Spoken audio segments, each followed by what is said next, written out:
My husband's family chose his ex-wife over me at every holiday, so I silently made them pay for it.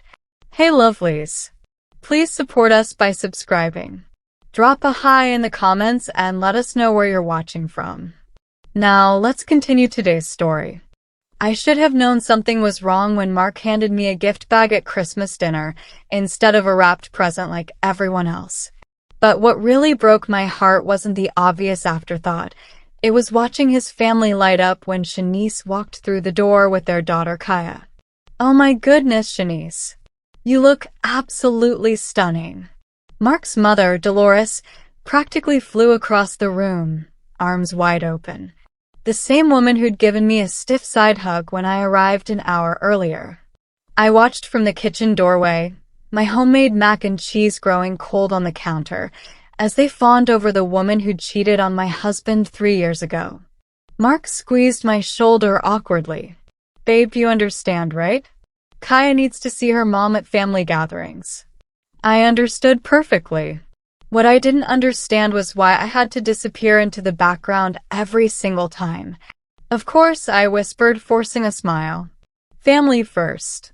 But as I watched 8-year-old Kaya run past me without acknowledgement to hug her grandmother, the same grandmother who'd forgotten my birthday last month, something cold settled in my chest.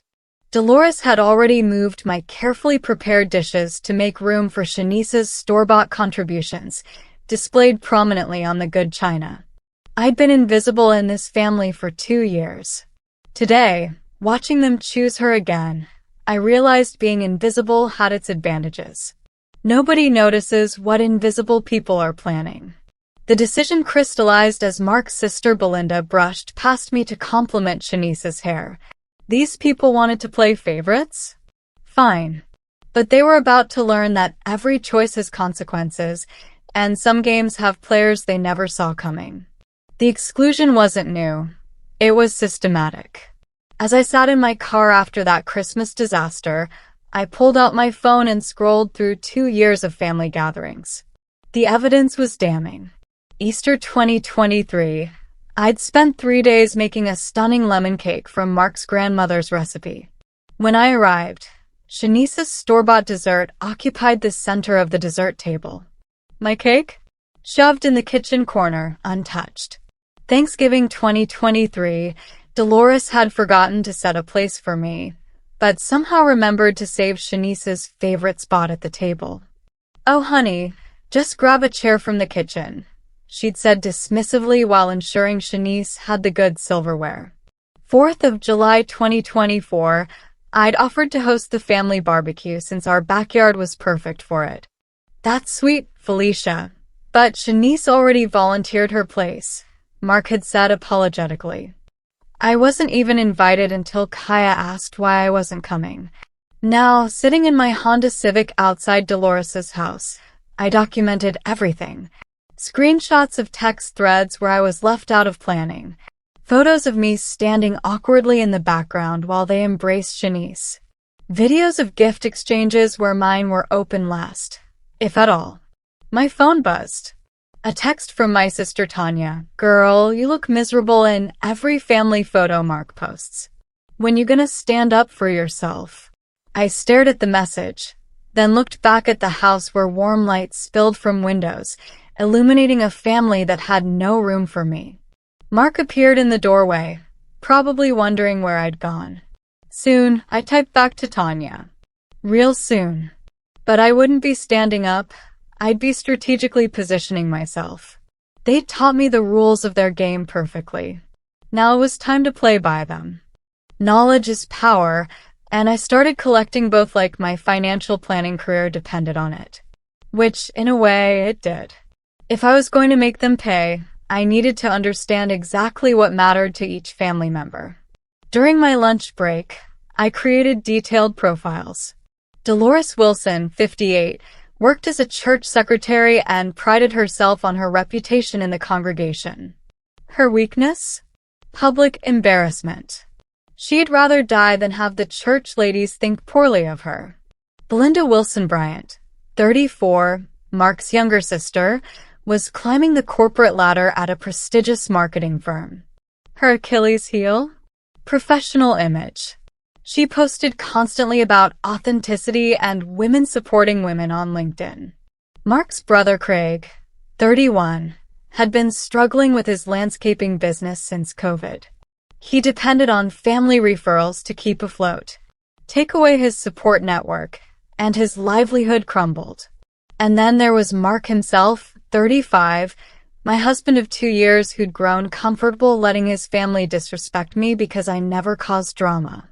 He valued peace above everything else, even his wife's dignity. "What you working on so hard?"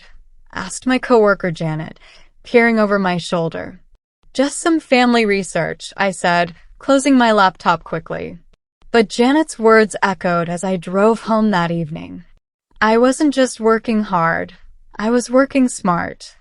Each family member had vulnerabilities they'd exposed by treating me like furniture for 2 years. They'd never bothered to learn mine because they'd never seen me as a threat. That night, as Mark snored beside me, I opened my laptop again. Phase 1 of my plan was simple: become indispensable to each of them individually. Make them dependent on me in ways they wouldn't realize until it was too late. The best revenge isn't served cold. It's served with a smile. I started with Craig because desperation makes people careless.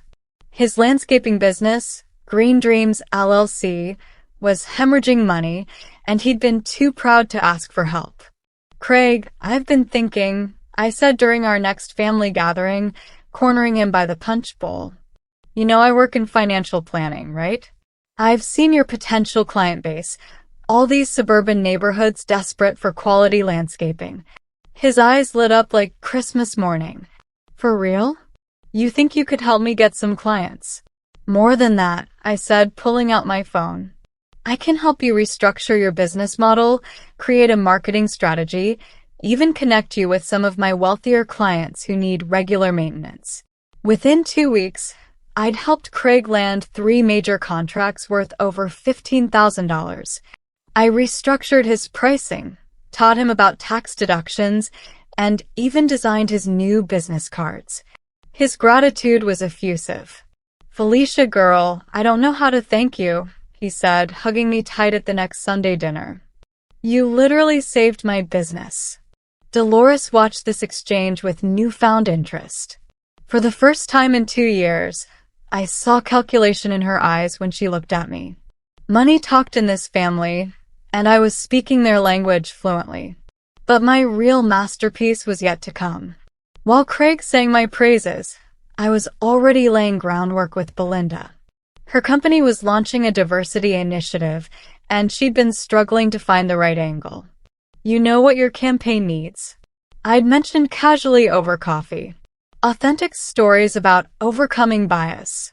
I have some ideas that could really make you shine." They were starting to see me as valuable. Soon, they'd realize exactly how much they had to lose. Belinda's promotion to senior marketing director came with a celebration dinner at Ruth's Chris Steakhouse, a dinner I'd orchestrated by connecting her with a diversity consultant who'd helped craft her winning campaign presentation. "Felicia, you are literally a godsend," Belinda gushed, raising her champagne glass. "That presentation killed it because of your strategy." Even Dolores seemed impressed, though she tried to hide it behind her usual coolness. "Well, I suppose you do have some useful skills," she'd said grudgingly. But it was Mark who surprised me most that night. As we drove home, he kept glancing at me with something that looked almost like, "I never realized how connected you are, how much you know about business stuff." "There's a lot you don't realize about me," I said quietly. That was the truth. While they'd been treating me like the help, I'd been building an extensive network of professional contacts, learning their vulnerabilities, and positioning myself as their secret weapon. My phone buzzed with a text from Craig. "Felicia, emergency. My biggest client is threatening to cancel because of some permit issue. Can you help?" Perfect timing. I'd been waiting for this crisis because I'd seen it coming, and I'd also seen the solution. One phone call to my contact at City Planning, and Craig's permit problems disappeared like magic. But as I saved Craig's business again, I was also documenting everything. Every favor, every connection, every moment of gratitude. My detailed spreadsheet tracked exactly how much each family member now depended on me. They thought I was being generous. What I was actually doing was making myself indispensable while simultaneously gathering the evidence I'd need to make them understand the true cost of their disrespect. The trap was almost complete. They just didn't know they were already caught. Shanice's return to town for Mark's birthday party became my first real test. Would my new value to the family translate into better treatment, or would they revert to their old patterns the moment she walked through the door? I spent the week before the party helping Dolores plan the menu, using my catering connections to get restaurant-quality food at wholesale prices. I'd secured Craig 3 new clients through my professional network. I'd even helped Belinda prepare talking points for a major client presentation scheduled for the next week. When Saturday arrived, I felt cautiously optimistic as I arranged the flowers I'd gotten through my florist contact, arrangements that would have cost the family $200, delivered for free as a favor to me. Then Shanice arrived. "Oh my God, Dolores, this spread looks incredible," she exclaimed, immediately becoming the center of attention. Within minutes, my carefully orchestrated contributions were being credited to the family, while Shanice received praise for bringing a simple fruit tray. I watched Craig laugh at Shanice's jokes while forgetting to mention that his thriving business was entirely due to my connections. Belinda complimented Shanice's outfit while ignoring the fact that her recent promotion had been built on strategies I'd developed. But the breaking point came when 8-year-old Kaya ran up to me excited. "Miss Felicia, Daddy said you helped Uncle Craig's business. Are you gonna help my mommy find a job too?" Before I could answer, Dolores swooped in. "Now, Kaya, don't bother Miss Felicia with grown-up talk. Come help Grandma serve the cake." Miss Felicia. After 2 years of marriage, hundreds of hours of help, and thousands of dollars in free professional services, I was still Miss Felicia to this child because that's how her grandmother addressed me. That's when I realized the truth. My value to them would never translate into respect. I wasn't family. I was a service provider they'd learned to exploit more efficiently. The decision crystallized with painful clarity. They wanted to use me while keeping Shanice as the beloved family member? Game on. That night, as Mark slept peacefully beside me, I stared at the ceiling and made a choice that would change everything. I pulled out my laptop and opened a new document titled Project Consequences. The plan was elegant in its simplicity. I would continue being helpful, right up until the moment I wasn't. But first, I needed insurance. I started by documenting everything they'd taken for granted. Screenshots of the group chat where they planned family events without including me. Bank statements showing my financial contributions to family gatherings. Photos of all the networking connections I'd made on their behalf. Then I began phase 2, making myself even more indispensable while creating dependencies they wouldn't notice until it was too late. For Craig, I structured a client referral system that ran entirely through my professional network. Without me, his business would lose 70% of its revenue within 3 months. For Belinda, I positioned myself as her unofficial strategy consultant, making her recent successes increasingly dependent on my insights and connections. For Dolores, I started helping with church finances, streamlining their accounting systems in ways that required my specific knowledge to maintain. Even Mark wasn't immune. I quietly took over managing our social circle, our financial planning, and our professional networking. He had no idea how much of his comfortable life depended on connections I'd cultivated. My sister Tanya called while I was working. "Girl, you've been awfully quiet lately. Everything okay with Mark's family?"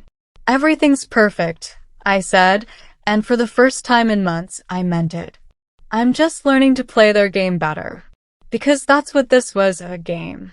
And I'd been playing it wrong by trying to earn their love. But love couldn't be earned from people who'd already decided you weren't worthy of it. Respect, however, could be demanded. Spring brought new opportunities to cement my indispensable status. Belinda's company was bidding on a major contract, and she desperately needed my connections in the nonprofit sector. Craig's business was expanding, requiring more sophisticated financial planning. Dolores was organizing the church's biggest fundraiser in decades. I helped them all, but this time with careful documentation and strategic timing. "Felicia, you're literally saving my career," Belinda said over lunch as I introduced her to the nonprofit director who would ultimately award her company a $500,000 contract. "I owe you everything." "We're family," I replied sweetly. That's what family does for each other. But privately, I was calculating. That contract would generate enough commission to secure Belinda's promotion to vice president. Her gratitude was worth its weight in gold, or would be, when I needed to cash it in. The real masterpiece was happening with Mark. His law firm was considering him for partnership, but he needed to demonstrate business development skills. I quietly orchestrated a series of introductions that brought his firm 3 major clients. "Babe, I don't know what I did to deserve you," he said after landing his biggest client yet through my network. "You're incredible." I smiled and kissed him gently, filing away his words for future reference. Because when someone owes you everything, they really owe you everything. The beautiful irony was that the better I became at helping them, the more they revealed their true feelings about me. Success made them confident enough to be honest. "You know, Felicia's actually pretty useful to have around," I heard Dolores tell Belinda one Sunday. "She's not really family, but she has her purposes." Not really family. After orchestrating Craig's business resurrection, securing Belinda's career advancement, and positioning Mark for partnership, I was still just useful. Perfect. Useful people are the most dangerous when they stop being useful. The engagement announcement came through the family group chat at 2:47 p.m. on a Tuesday. Shanice was getting remarried to some pharmaceutical sales manager named David, and suddenly every family member was buzzing with excitement. "We need to throw her an engagement party," Dolores declared in the chat. "I can handle decorations." Belinda responded immediately. "I'll do the yard work." Craig chimed in. I waited to see if anyone would ask for my help with planning, catering, or connections. The silence was deafening. Then came the final insult. "Felicia, would you mind helping with setup and cleanup? We need someone reliable for the less glamorous stuff." Less glamorous stuff. The woman who'd just spent 6 months orchestrating their professional and financial success was being asked to be the help at an engagement party for Mark's ex-wife. But instead of anger, I felt something cold and calculating settle in my chest. This was exactly the catalyst I'd been waiting for. Of course, I typed back. "I'd be happy to help however I can." That night, I sat down with my laptop and began the most important document of my life, a comprehensive list of every connection, favor, and dependency I'd created for each family member. Then I started making phone calls.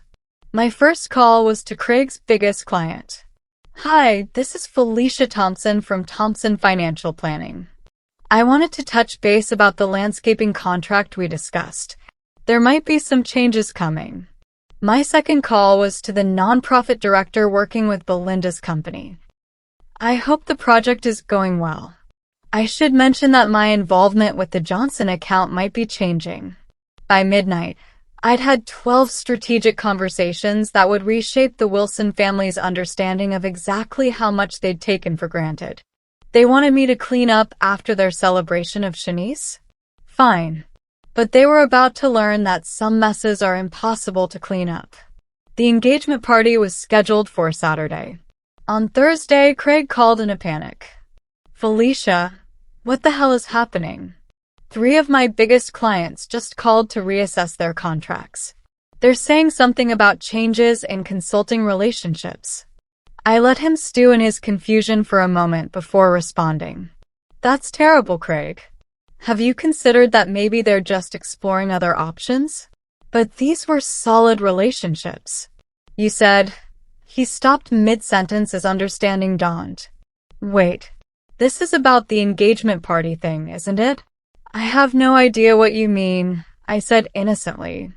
But speaking of the party, I've been thinking about my role as setup and cleanup crew. Belinda called an hour later, her voice shaking. Felicia, please tell me you're not pulling your support from the nonprofit project. My boss is freaking out because they want to meet with you personally before moving forward. That's interesting, I mused. I wonder why they'd need to meet with someone who's not really family, but just has her purposes. The silence on her end was deafening, but the most satisfying call came from Mark himself. Felicia, what's going on? Two of my biggest clients want to have dinner with you before they finalize their contracts. One of them said something about reassessing professional relationships. I smiled as I looked out our bedroom window. That's odd, honey. But don't worry, I'm sure it's nothing that can't be resolved with a simple conversation about respect and family values. That evening, as I prepared for the engagement party that would change everything, my phone buzzed with increasingly frantic messages from family members who were finally beginning to understand the true architecture of their success. They'd built their recent achievements on a foundation they'd never bothered to acknowledge. Now that foundation was shifting, and their whole world was about to come crashing down. Time for the final act. Saturday morning arrived with the kind of crisp clarity that makes everything seem possible. I dressed carefully in a simple black dress, appropriate for both setup work and what I privately considered a funeral for their old assumptions about me. I arrived at Dolores's house early, as requested, and began transforming her backyard into an engagement party paradise. White linens, elegant centerpieces, string lights creating the perfect ambience. Every detail was flawless because I am nothing if not professional. The family trickled in around noon, all busy with their assigned tasks but noticeably tense. Craig kept glancing at me nervously while setting up tables. Belinda avoided eye contact entirely while arranging flowers. Even Dolores seemed unusually subdued as she directed traffic. Then Shanice arrived, radiant in a flowing sundress, with Kaya skipping beside her and her fiancé David trailing behind with an expensive bottle of champagne. Oh my goodness, this is absolutely gorgeous, Shanice exclaimed, spinning around to take in the decorations. Dolores, you outdid yourself. Actually, I said quietly, appearing at her elbow with a trash bag in hand, I handled the decorating. I'm Felicia, Mark's wife. We met at Christmas, remember? For a split second, confusion flickered across her face. Then recovery. Of course. You're the one doing the cleanup, right? That's so sweet of you to help. The words hung in the air like smoke from a house fire. Around us, conversations died as family members suddenly found other places to look. Even little Kaya seemed to sense the tension. I smiled my brightest smile. Actually, Shanice, there's been a change of plans. I won't be staying for cleanup after all. Mark appeared at my side, his face pale. Babe, what do you mean? I turned to address the entire group, my voice carrying clearly across the sudden silence. I mean that after 2 years of being treated like hired help instead of family, I've decided to stop accepting jobs I'm overqualified for. Dolores stepped forward, her church lady smile strained. Now, Felicia, let's not make a scene. Oh, I'm not making a scene, I interrupted gently. I'm making a choice. Just like all of you have been making choices about how to treat me for the past 24 months. The silence that followed was deafening. Even the hired DJ seemed to sense the tension and lowered the volume on his playlist. I looked around at their faces. Confusion, dawning realization, and the first flickers of panic. You see, I continued, my voice steady and clear, I've spent the last 6 months helping each of you achieve things you never could have managed alone. Craig, your business tripled because of my connections. Belinda, your promotion came from strategies I developed and relationships I built. Mark, your partnership track exists because I introduced you to half your client base. I pulled out my phone and opened my notes app. But what really opened my eyes was overhearing Dolores tell Belinda that I'm not really family, but have my purposes. Dolores's face went ashen. Felicia, I never meant. Oh, but you did mean it. You all did. Every time you chose Shanice over me. Every time you pushed my contributions aside to spotlight hers. Every time you treated me like the help while treating your ex-daughter-in-law like royalty. Mark stepped closer, his voice urgent and low. Babe, we can talk about this at home. No, Mark. We can talk about it right here, right now, in front of the family that taught you it was okay to disrespect your wife. I turned to face them all again. So here's what's going to happen. Those business relationships you've all been benefiting from, they were built on my reputation and my networks. And starting Monday, I'll be having some very honest conversations with each of those contacts about respect, boundaries, and what happens when people take advantage of professional courtesy. Craig's voice cracked slightly. Felicia, you can't be serious. Deadly serious. See, the thing about being invisible is that you get to observe everything. And what I observed was a family that would rather celebrate the woman who broke their son's heart than respect the woman who rebuilt his life. I looked directly at Shanice, who'd gone very quiet. Nothing personal, Shanice. You seem lovely, and you deserve happiness. But so do I. And I deserve a family that doesn't treat me like second-class help while rolling out the red carpet for their golden ex. The air was thick with tension as my words settled over them like a judgment. What happened next surprised everyone, including me. Instead of anger or arguments, I felt a profound sense of peace wash over me. The weight I'd been carrying for 2 years. The weight of trying to earn love from people who'd already decided I wasn't worthy. Simply lifted away. I won't be cleaning up after this party, I said, setting down the trash bag.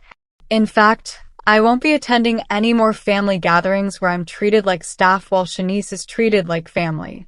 Mark, you have a choice to make about what kind of marriage you want and what kind of man you want to be.